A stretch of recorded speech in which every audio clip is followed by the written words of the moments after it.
कभी कभी लाइफ में एक ऐसा मोमेंट आता है जब आपको एकदम इमरजेंसी में पैसों की ज़रूरत पड़ती है, जैसे मेडिकल इमरजेंसी, कार रिपेयर या कोई शॉर्ट टर्म एक्सपेंस। तो सबसे पहले दिमाग में क्या आता है? क्रेडिट कार्ड स्वाइप करना या फिर पर्सनल लोन लेना।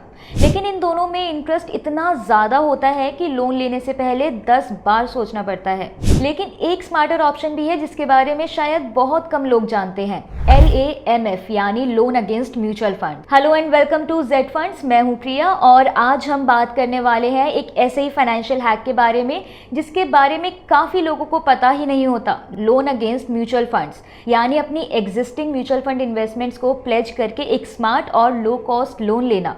मतलब जैसे आप गोल्ड या प्रॉपर्टी के अगेंस्ट लोन लेते हो, वैसे ही अपने म्यूचुअल फंड इन्वेस्टमेंट्स के अगेंस्ट भी ले सकते हो। म्यूचुअल फंड यूनिट्स आपके नाम पर ही रहते हैं, बस जब तक लोन चल रहा है तब तक वो ब्लॉक्ड होते हैं। अब इसका फ़ायदा ये है कि आपको इमीडिएट कैश मिल जाता है और साइमल्टेनियसली आपके इन्वेस्टमेंट्स मार्केट में ग्रो करते रहते हैं। मतलब शॉर्ट टर्म लिक्विडिटी भी मिल गई और लॉन्ग टर्म वेल्थ क्रिएशन भी डिस्टर्ब नहीं होती। और सबसे बड़ी बात, क्योंकि आपने अपने फंड्स बेचे ही नहीं, इसलिए आपको कोई कैपिटल गेन्स टैक्स भी नहीं देना पड़ता। अब सवाल आता है कि ये आखिर काम कैसे करता है। देखिए, प्रोसेस काफ़ी सिंपल है। आप अपना पैन और म्यूचुअल फंड डिटेल्स शेयर करते हो, जिसके बाद लैंडर आपकी एलिजिबिलिटी कैलकुलेट करता है। इक्विटी फंड्स के अगेंस्ट आपको ऑलमोस्ट 40 to 45% तक लोन मिलता है और डेट फंड्स पे 70 to 80% तक। मान लो अगर आपके पास 10 लाख का डेट फंड है तो आपको 8 लाख तक लोन मिल सकता है। लेकिन अगर वही इक्विटी फंड है तो एलिजिबिलिटी 4.5 लाख तक ही होगी। बैंक अकाउंट लिंक करते ही विद इन आवर्स पैसे ट्रांसफ़र हो जाते हैं और यूनिट्स प्लेज हो जाती हैं।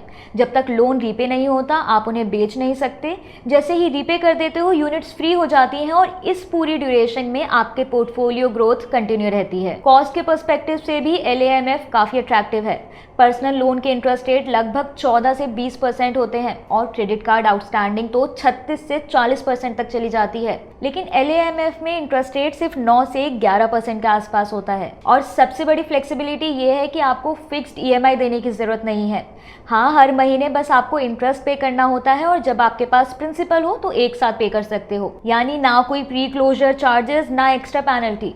LAMF का एक बेनिफिट ये भी है कि आप टोटल लोन अमाउंट में से जितना पैसा एक्चुअली यूज़ करते हो सिर्फ उसी अमाउंट पर इंटरेस्ट पे करना होता है, ना कि टोटल लोन अमाउंट पर। प्रोसेसिंग फ़ी भी यहाँ काफ़ी लो होती है, सिर्फ 1000 रुपये के आसपास, जबकि पर्सनल लोन में 2% तक जाता है। अब यहाँ लोगों का एक कॉमन क्वेश्चन होता है कि क्यों ना फंड से रिडीम कर लें या फिर उन्हें बेच दें। अब ये एक इंटरेस्टिंग पॉइंट है। कई लोग कहते हैं कि अगर ज़रूरत है तो फंड बेच दो, लेकिन ये समझिए कि जब आप फंड बेचते हो तो कंपाउंडिंग रुक जाती है और आपको टैक्स भी देना पड़ता है। चलिए इसे एक एग्जाम्पल के साथ समझते हैं। 2 भाई हैं, पिंटू और चिंटू। दोनों के पास 8 लाख रुपए का म्यूचुअल फंड पोर्टफोलियो है। अब दोनों को 3 लाख रुपए चाहिए। पिंटू अपने 3 लाख का म्यूचुअल फंड बेच देता है और Chintu loan against mutual fund लेता है। अब 10 साल बाद देखें तो दोनों के पोर्टफोलियोज में एक बहुत बड़ा डिफरेंस नज़र आता है। म्यूचुअल फंड्स बेचने के बाद पिंटू की कंपाउंडिंग ही रुक गई, जबकि चिंटू के यूनिट्स ग्रो करते रहे।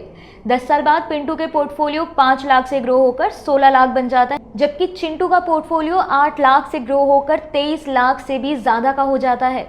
अब इंटरेस्ट पे करने के बाद भी चिंटू के पास पिंटू से ज़्यादा वेल्थ है। अब यहाँ मतलब साफ है, शॉर्ट टर्म ज़रूरत के लिए अपना लॉन्ग टर्म कंपाउंडिंग सेक्रीफाइस करना एक कॉस्टली मिस्टेक हो सकती है। एलिजिबिलिटी और डॉक्यूमेंटेशन की बात करें तो ये भी काफ़ी कन्वीनियंट है। यहाँ पे हैवी पेपर वर्क की ज़रूरत नहीं होती, बस आपके नाम पे म्यूचुअल फंड यूनिट्स होने चाहिए।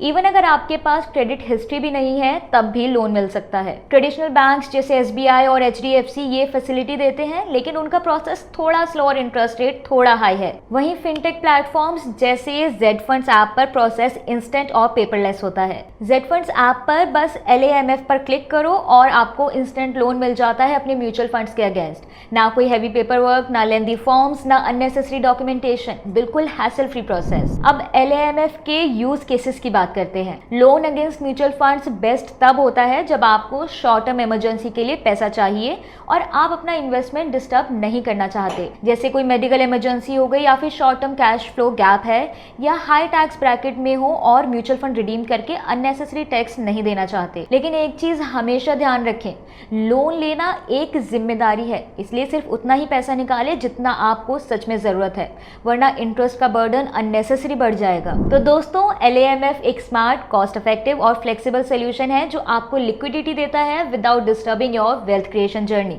नेक्स्ट टाइम जब आपको अर्जेंट पैसा चाहिए, पर्सनल लोन या क्रेडिट कार्ड के बजाय अपने म्यूचुअल फंड्स के अगेंस्ट लोन लेना एक स्मार्टर चॉइस हो सकता है। अगर आपको ये वीडियो हेल्पफुल लगा हो तो वीडियो को लाइक करें, शेयर करें अपने दोस्तों और फैमिली के साथ और कमेंट में हमें बताएं कि क्या आपने कभी लोन अगेंस्ट म्यूचुअल फंड लिया है या लेने का प्लान किया है।